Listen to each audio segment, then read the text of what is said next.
Fires continue to rage in Los Angeles, California, in the Palisades area. According to reporting from 11 a.m. Eastern Time on Wednesday, January 8th, fires are tearing through the Pacific, Palisades, and other areas with gusts up to 100 miles per hour. According to reporting by NPR, over 30,000 people in Los Angeles have been ordered to evacuate.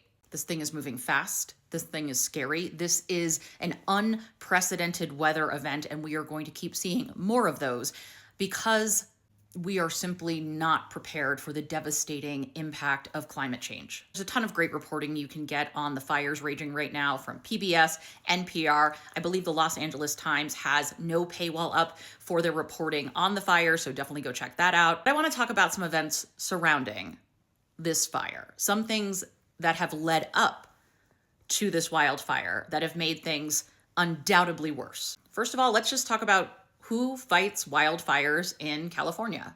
This is from NPR, July 18th, 2024. California is one of at least 14 states that operates a firefighting program for incarcerated people. It's an alternative sentencing option, which, depending on the crime, prisoners in California can take advantage of. For some, this has been a second chance, an opportunity to learn a skill and find a life calling that they go on to do outside of prison, and obviously to the benefit of California.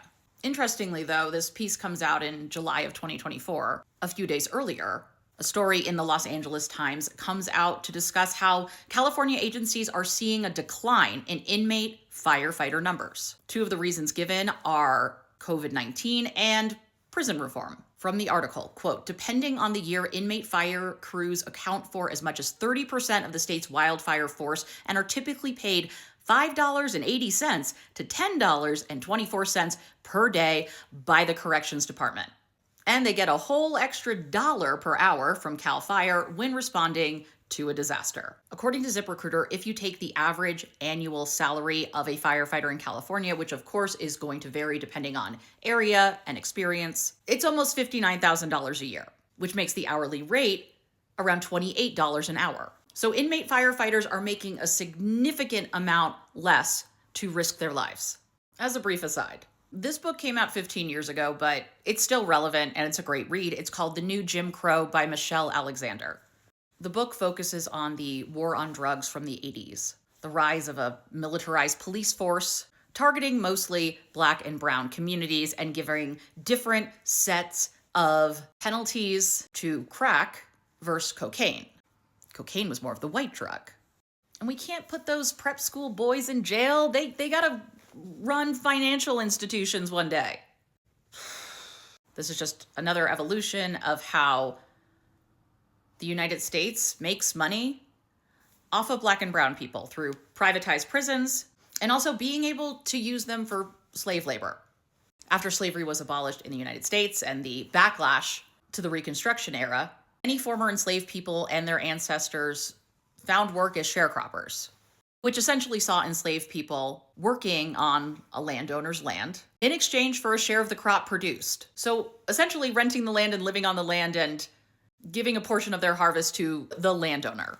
Then as we fast forward to World War II, the wealth gap between Black and white people widens even more, despite the fact that many white people saw upward mobility into a brand new middle class. When Affirmative Action Was White is one of the most consequential books I have ever read. And it details in many ways how a lot of white people were given a hand up through programs offered during World War II, like the GI Bill, access to home ownership, which is how you build equity and generational wealth, and how Black people were deprived of those things, especially when it came to jobs in World War II. Marginalized people were given jobs like cooks, cleaners, while white people were able to build skills that they could use after the war and go to college to further those skills and create an entirely different future for themselves and their children.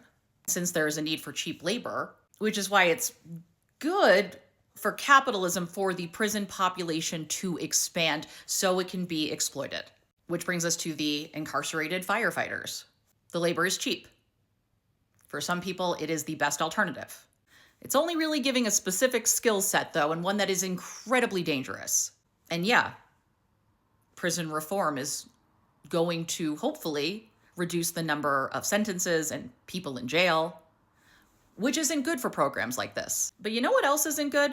The LA budget released by Mayor Karen Bass last year. This is from the West Side Current.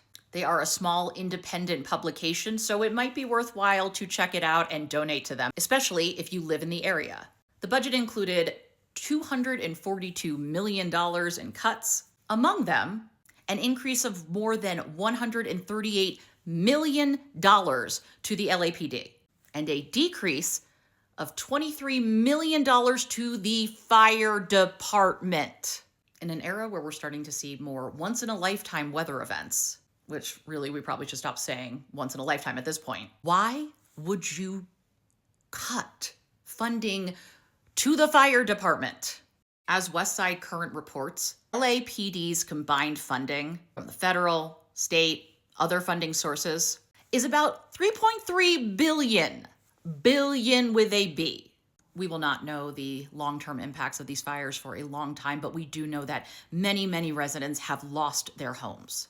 And there will be many residents who cannot go through insurance to rebuild their homes because insurance companies like State Farm started pulling insurance policies, homeowners insurance policies, for tens of thousands of California residents in high-risk areas. As reported in April of 2024 by NBC in the Bay Area, quote, homeowners who live in areas at high risk of catastrophes like wildfires will have to buy into the California FAIR Plan, subsidized by the state. It's expensive and offers only fire coverage. Who knows how many people were able to get that? This is an unfolding story. It's a tragedy, but it's important to keep an eye on how it's reported, how circumstances leading up to this event are reported on, and how the government responds. More to come.